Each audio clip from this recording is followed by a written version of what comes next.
오늘 우리가 입춘을 맞이합니다. 그러나 아직도 추위는 계속되고 있습니다.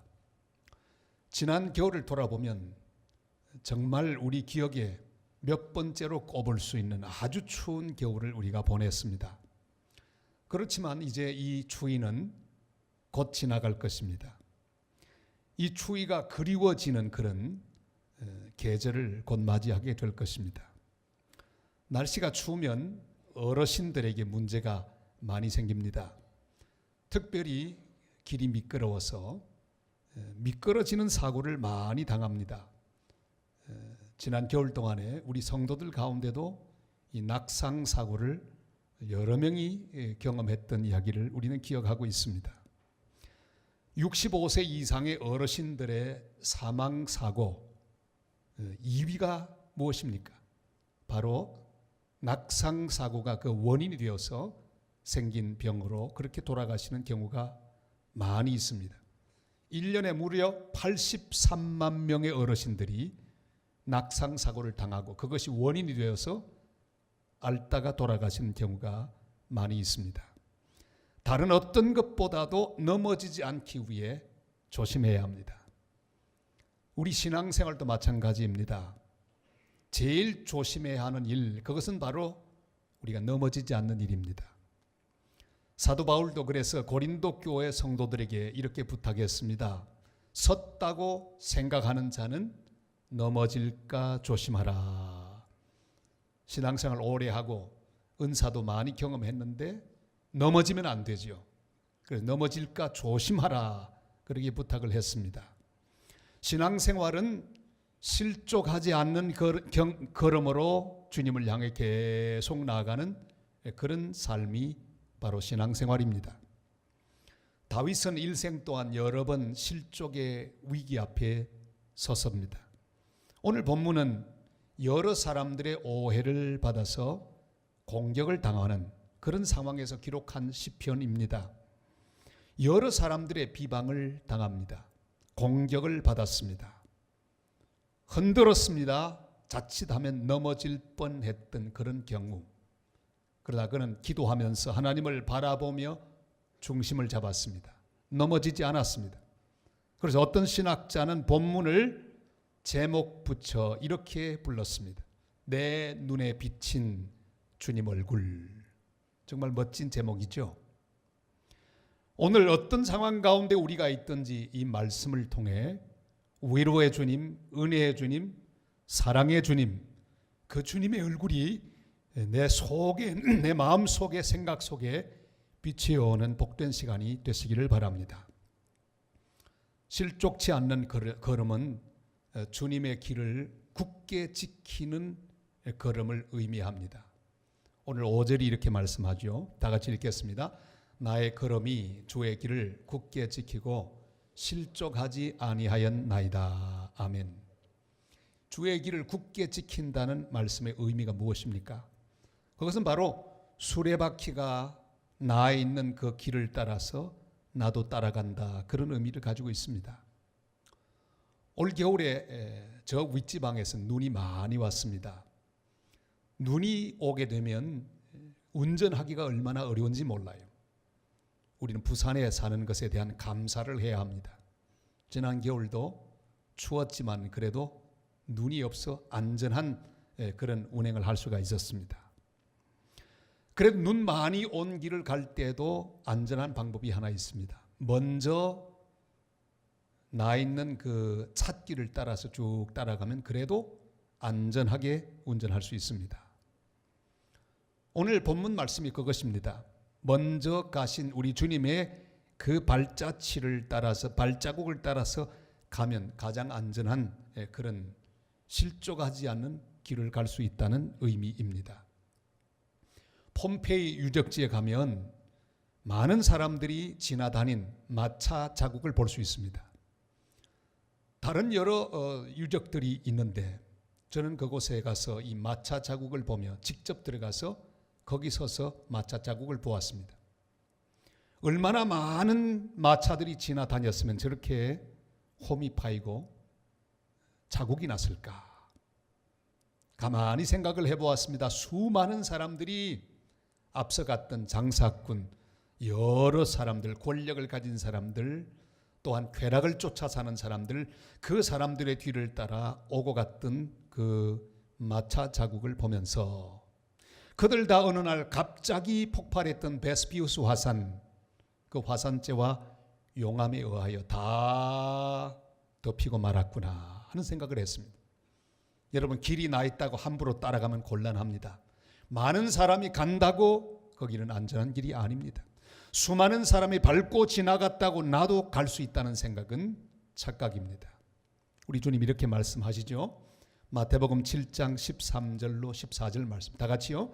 좁은 문으로 들어가라. 멸망으로 인도하는 문은 크고 그 길이 넓어 그리로 들어가는 자가 많고 생명으로 인도하는 문은 좁고 길이 협착하여 찾는 이가 적음이라. 아멘. 아무 길이나 따라가면 안 됩니다. 주님이 가신 그 길로 따라가야 합니다. 십자가의 길, 섬김의 길, 순종의 길, 겸손의 길, 주님 명하신 그 길로 가야 합니다. 실족의 의미가 뭘까요? 주님이 가신 그 길에서 내가 빗겨나는 것을 의미합니다. 기차가 레일을 벗어나는 것을 탈선이라고 하지요. 우리가 주님을 향해 쭉 가야 하는 그 길이 잘못된 방향으로 향하게 될 때 그것을 실족이라고 말할 수 있습니다. 지금 내가 통과하고 있는 길이 주님의 발자국, 주님의 마차 자국이 나 있는 길인지를 확인해야 합니다. 다른 사람들이 아무리 많이 가는 길이라도 따라가서는 안 됩니다. 넓다고 가서도 곤란합니다. 내가 가고 싶은 길이라고 함부로 마음껏 걸음을 내디뎌도 곤란합니다. 주님이 가신 그 길로 가야 합니다. 주님이 발자국으로 남겨두신 그 길을 따라서 그 발자취를 나도 밟으며 한 걸음 한 걸음 나아갈 수 있기를 바랍니다. 내 성질대로 마음껏 혈기를 부리면 안 됩니다. 주님이 평화를 만드셨으니 나도 피스메이커가 되어야 합니다. 주님이 겸손하셨으니 나도 겸손해야 합니다. 주님이 순종하셨으니 나도 순종해야 합니다. 주님이 인내하셨으니 나도 인내해야 합니다. 블레셋에 빼앗긴 법궤를 실은 암손은 베세메스 길로 가지 않으면 안 됐습니다. 어린 새끼 송아지가 뒤에서 울면서 엄마를 부릅니다. 돌아오라고 합니다.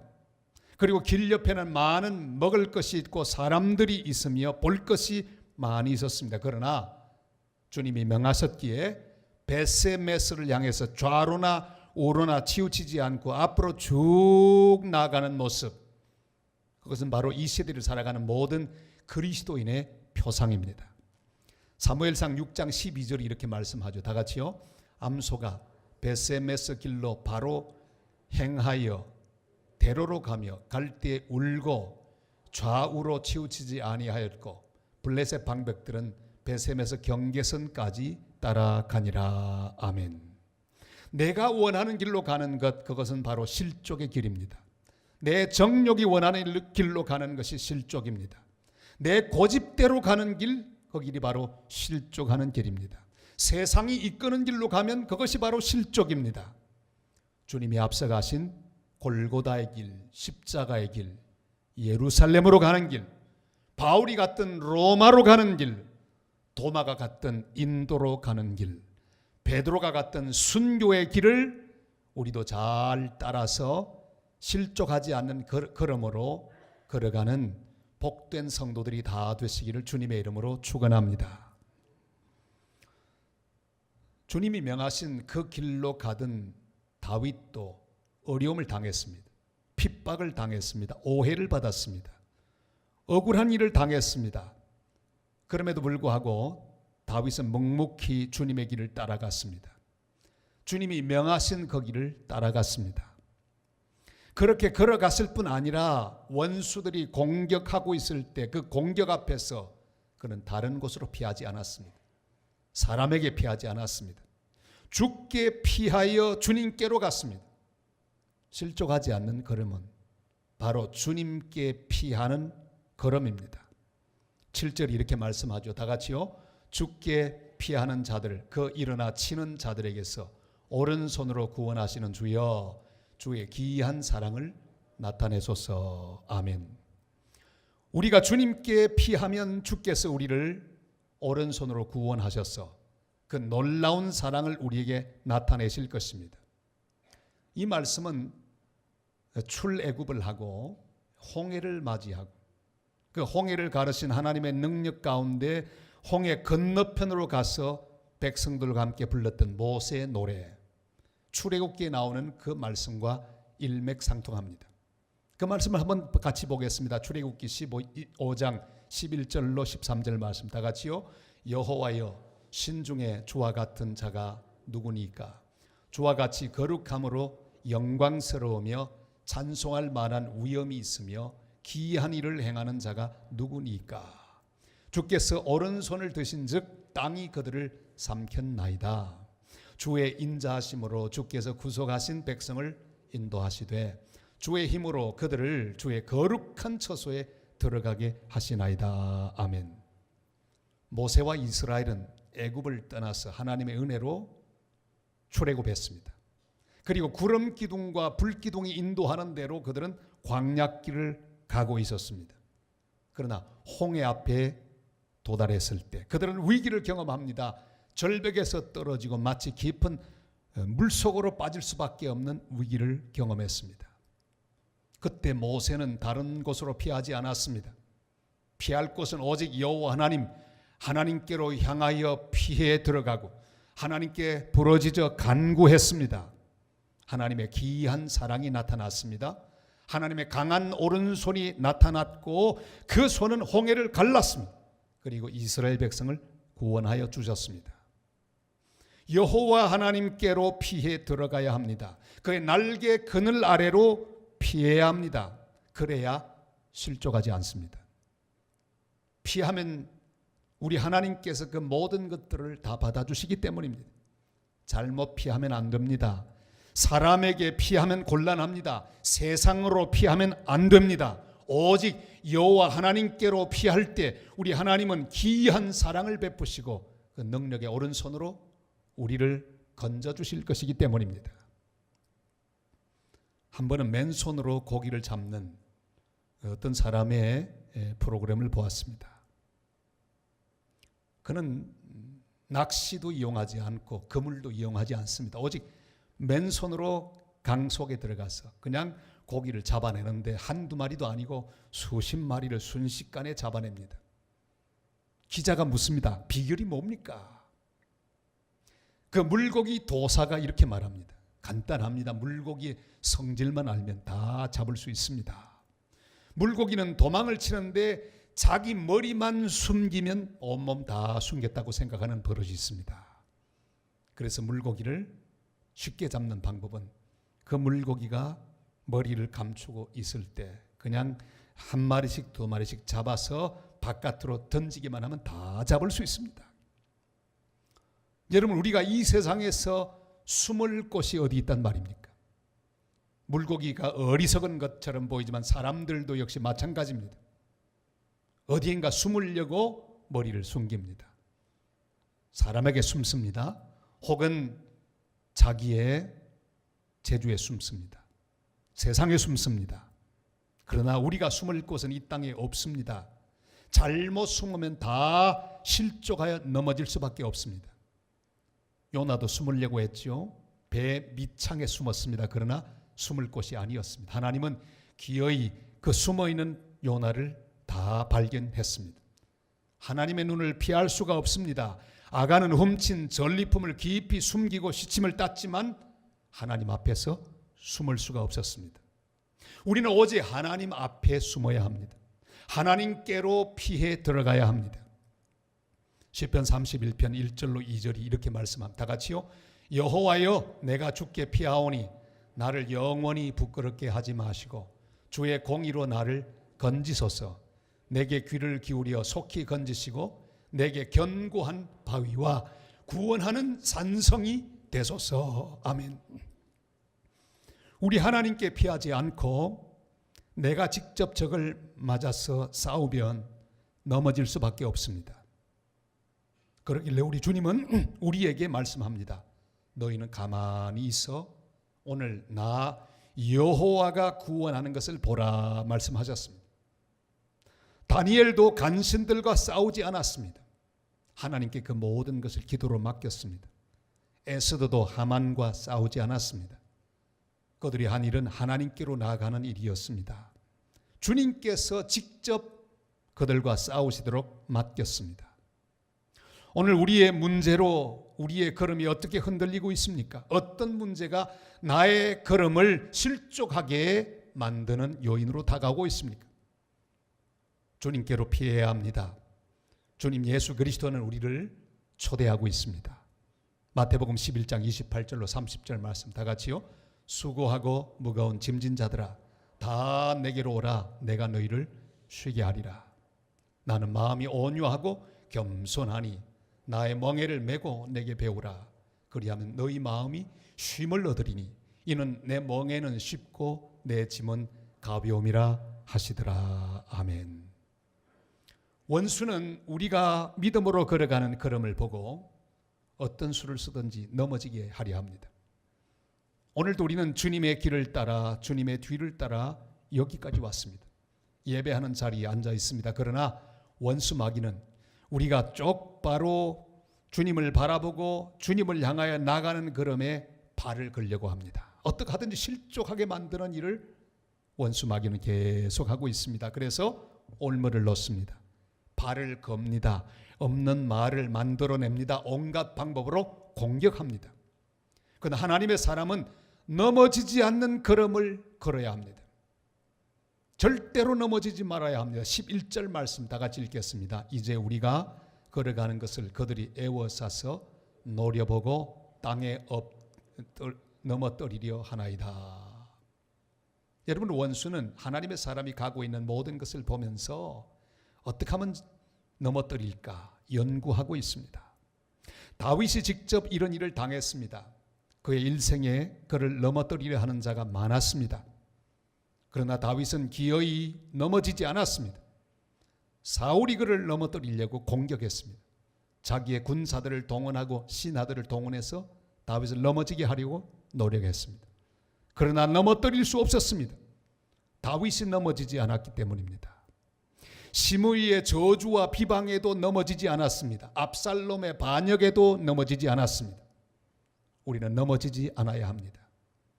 천국문에 이를 때까지 우리의 길을 계속해서 걸어가므로 절대로 넘어지지 않는 걸음으로 달려가는 하나님의 사람들이 되시기를 바랍니다. 고롱 등산학교의 교장이었던 이용대 씨는 등산의 목적을 이렇게 정의했습니다. 등산의 목적은 높은 고지를 정복하는 것이 아니다. 등산의 목적은 무사히 집으로 돌아오는 것이다. 그랬습니다. 저는 이 정의에 공감합니다. 신앙생활의 목적도 마찬가지입니다. 어떤 뜻을 이루고 소원을 이루는 것이 아닙니다. 끝까지 안전하게 우리 인생길 믿음의 길을 다 달리는 것이 중요합니다. 넘어지지 않고 주님의 길을 끝까지 달려서 천국문 앞까지 잘 도착하는 것, 이것이 신앙생활의 목적입니다. 주님과 더불어 안전하게 인생길을 마치고 주님이 하라고 하는 그 일을 하며 주님 품 안에 안기는 것, 이것이 신앙생활의 목적입니다. 어르신들의 낙상사고가 참 많이 일어나는데 그 낙상사고는 대부분 다 어디인가 걸려서 넘어지는 경우가 많습니다. 별것도 아닌데 넘어지는 경우가 있습니다. 양발을 신다가 그걸 앉아서 신으시면 될 텐데 서서 신습니다. 쑥 들어가면 되는데 거기 탁 걸립니다. 그러면 그만 균형을 잃어버리고 쓰러지는 경우, 특별히 바지 입을 때 조심하셔야 합니다. 바지를 서서 이렇게 입는데 그 가랑이 속으로 발이 들어가면 아무 문제가 없습니다. 그런데 꼭 입다가 발이 걸립니다.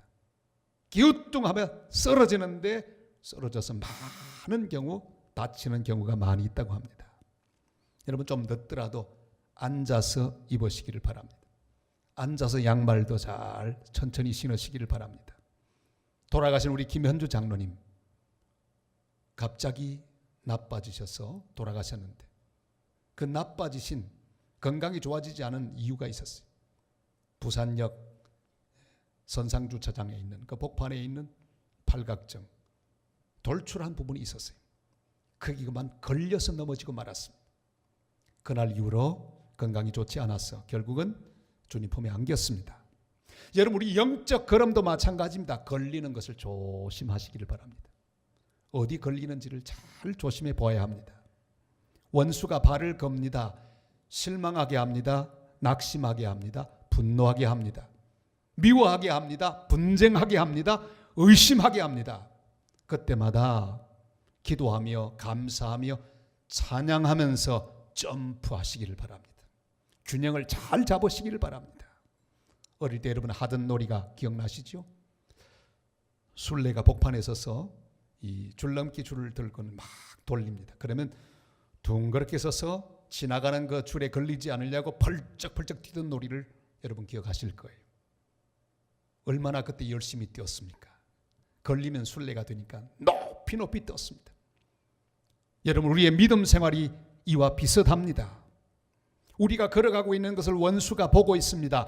우리 앞에 줄을 돌리고 있습니다. 발을 걸기 위해 온갖 방법을 동원합니다.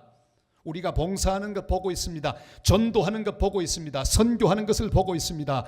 그래서 넘어지게 하려고 원수는 발을 겁니다. 줄을 돌립니다. 하나님의 교회를 원수들이 보고 있습니다. 어떻게 하면 성도들이 넘어지게 할까?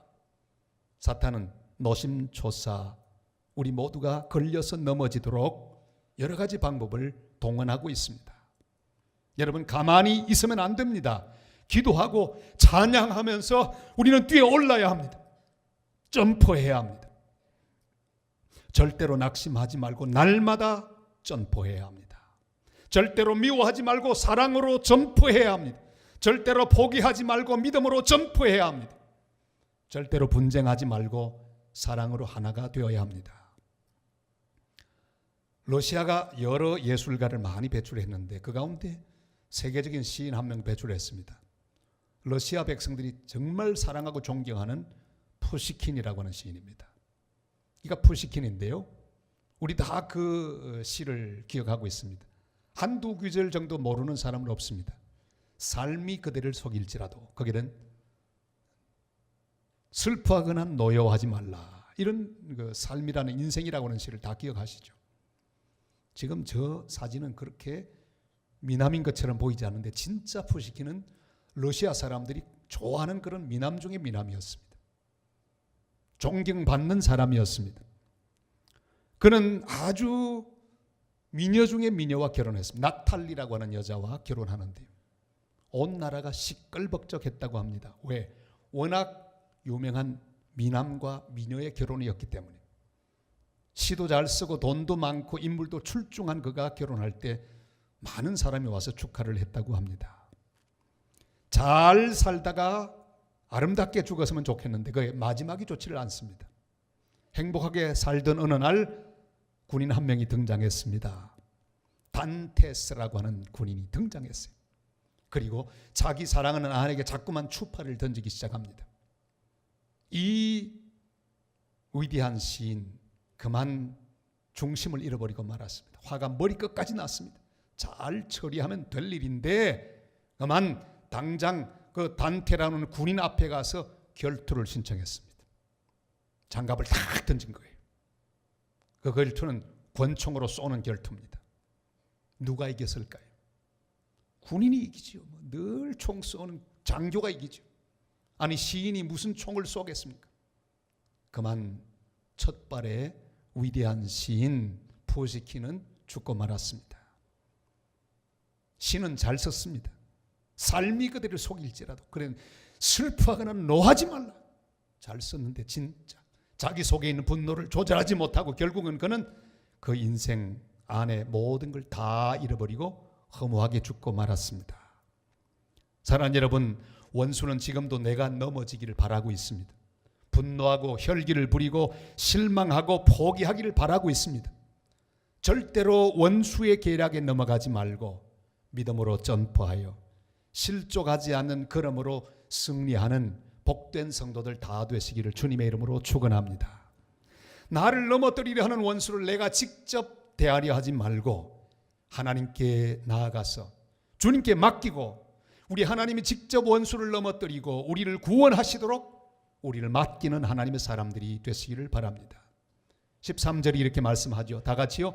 여호와여 일어나 그를 대항하여 넘어뜨리시고 주의 칼로 의인에게서 나의 영혼을 구원하소서. 아멘. 내가 일어나면 내가 내 손으로 할 수 있는 것은 별로 없습니다. 그러나 주님께 맡겨서 주님이 일어나시게 하면 어떤 대적이든지 주께서 맡아주시고 골리앗 같은 대적이라도 넘어뜨리시고 우리를 구원하신다고 말씀하십니다. 여기 일어나라 하는 이 말씀은 주여 저의 의로운 법관이 되시옵소서, 의로운 판사가 되시옵소서, 이런 뜻입니다.